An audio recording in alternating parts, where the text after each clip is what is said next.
Welcome back, everybody. My name is Gregtech, and this is Gregtech New Horizons. So, we have officially moved into the new base. As you can see here, it is still not completely finished. We have the main floor mostly done. There's just that section over there that needs to be complete. Well, the map's saying it's complete, but it's... Oh, no. Map isn't saying it's complete. So there's that bit there. But the whole rest of the main floor is done. You can see the rings that we have for the next floor up, as well as the floor I am currently on. And then the last floor was going to be the height of this guy right above where the pipe is running. But because of the 4 layers of dirt for the farm, I went up another 4 layers, and that will be the official height of this area. So we may knock out this roof type thing that I've built, but for right now, it is covering what you can see over here is our machine wall. So there you can see basically all of the LV and MV machines that we have put together. Yeah, quite the impressive list of machines there. You can see the arc furnace back in the back there for getting us easy access to glass. We no longer need the smeltery in order to get the Minecraft glass, and then we can use the EBF if we need to in order to make the clear glass. Here are our bricked blast furnaces and then some coke ovens that I am using on the side in order to keep these guys fueled with coal coke, just once in a while dropping in a stack of the coal coke from there, pumping out the blocks and then filling that guy up so that we can keep our steel reserves up. Right here, nice little crafting area, complete with the tinker's little bit of stuff there.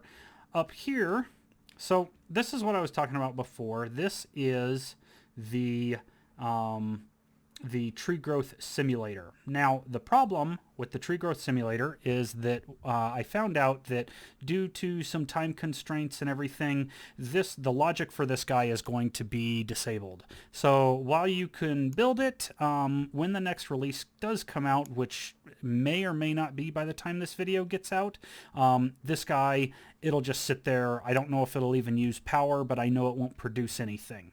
One of the issues that it's having is that you can see right there, I've got these 2 blocks. I am feeding it ultra low voltage power, so 8 EU per tick. I can feed into this thing and still generate stacks of wood. So it's a little broken in terms of how nicely it makes wood, but because I haven't updated the crop stuff, I don't have really another way of getting lots of trees short of a Steve's Cart farm or the Ender.io farming station, which is what this thing was supposed to alleviate the lag from. So until that gets fixed, I'm kind of using this. It's kind of, like I say, it's beta, so I won't be using it for very much longer because hopefully when the next patch comes out, I'll be able to use the crops. But there you can see the farm and our little bit of storage and sleeping area that we were using while we constructed all of this base. Over here you can see our rows upon rows of storage drawers. Hopefully soon I will complete the Project Red set of quests, and through these quests you can get a free drawer controller. Hopefully I'll have that soon, and then part of that is also just setting up Project Red. So over here you'll see a requester pipe, and stuff can be requested and pop out over here. So that'll be very handy, especially once these drawers get filled up. For the most part, this row of drawers is going to get locked. And the reason it's going to be locked is so that we can put very specific items in there and then slap them with emerald upgrades and whatnot if we need to. But that way we can see everything that's going in here. And then probably there might be another set of stuff around the backside of it, which will be the... basically miscellaneous storage drawers where we can slap in all the excess stuff that we might have, you know, parts partly made, things along those lines, and that way we've got excess storage that we can hold stuff in without affecting things that we need to easily see, like ores and dusts and whatnot. for that. So that's pretty much it in terms of what has been accomplished. I did do just a little bit more of the Thaumcraft stuff. I went and grabbed a bunch of the infused stones, got some shards, and then made my thermometer. And now that I have the thermometer, I can start running around and scanning things and getting all the different elements so that I can begin doing some Thaumcraft research. That will be extremely handy for getting stuff started. Up above what you see there, let's see, they gave me a little access way. Right up there is where I am currently breeding crops with a crop matron.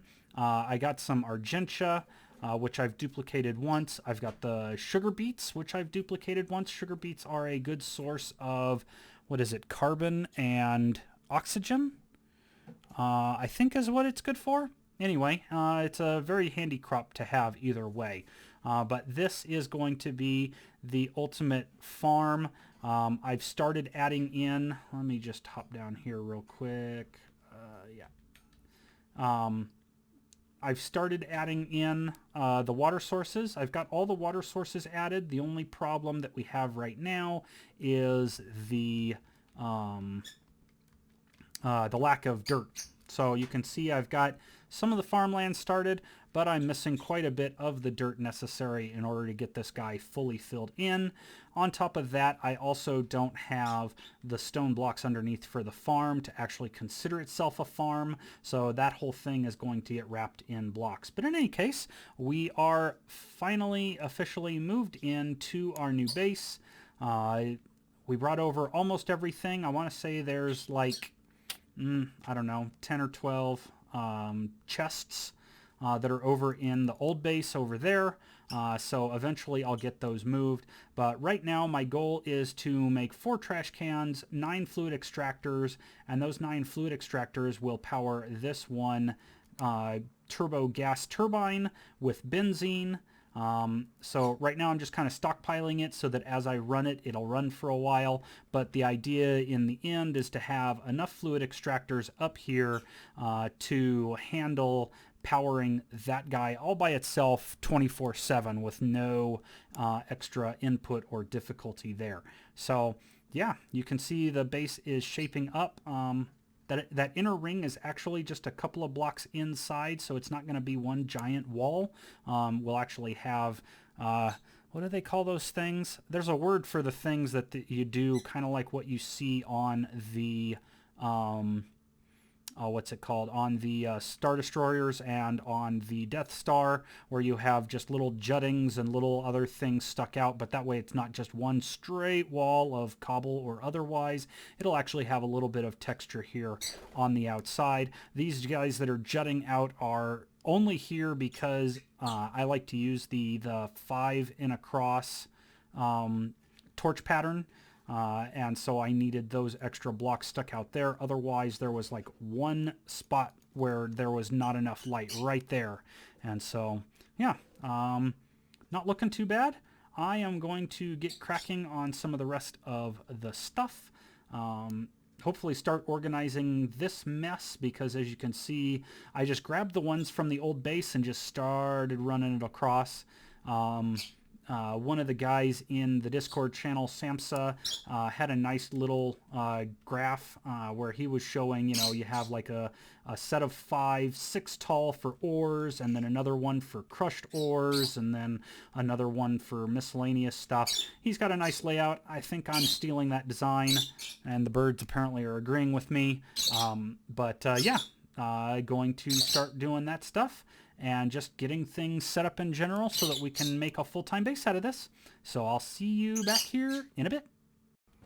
And we're back. I haven't made a whole lot of progress, but I did decide to go ahead and finish making up the full stack of stainless steel in order to unlock the HV Tier 4 segment.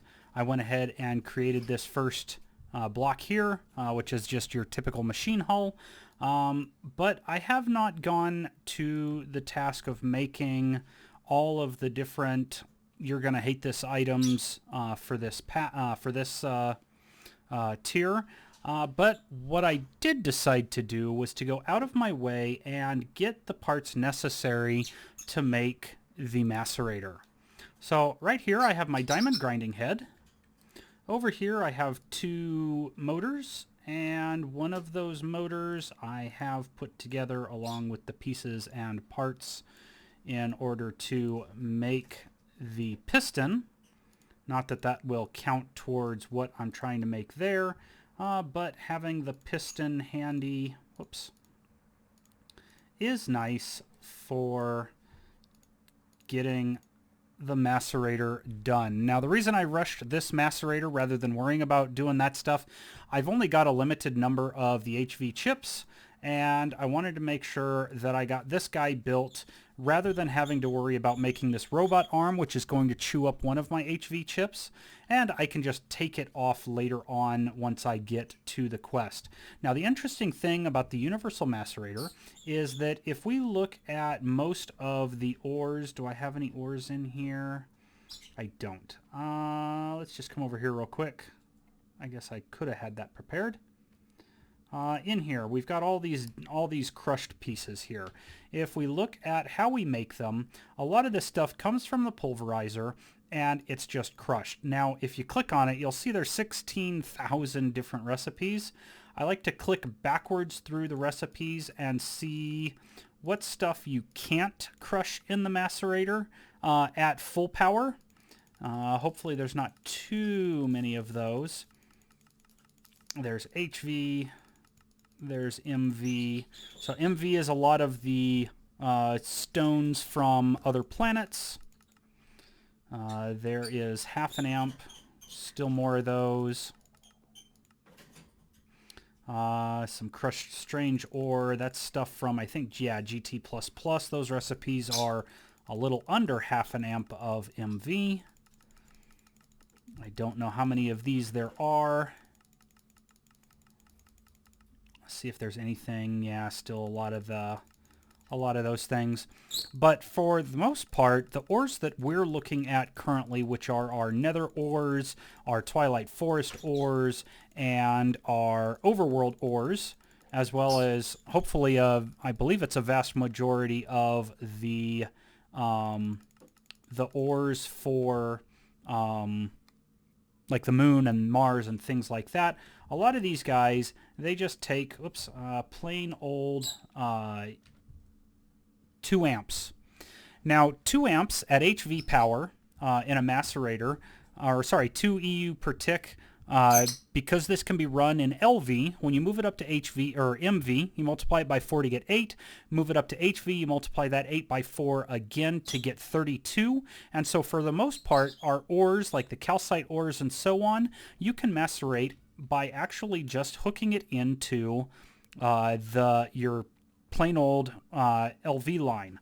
So what I plan on doing here is taking this guy and wrenching out the old one,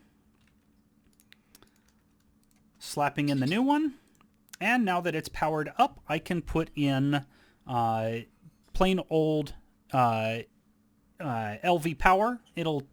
I can actually get it up to, what, half an amp? Because each machine, or this guy can push through 2.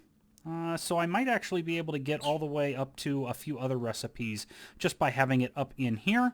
But now that gives me the opportunity to, I've been saving for ages now, this centrifuged spodumene ore. I believe if this guy macerates, oh, that's lithium dust, rats. Okay, I was hoping that was the other one that I wanted. There's my centrifuged zinc ore.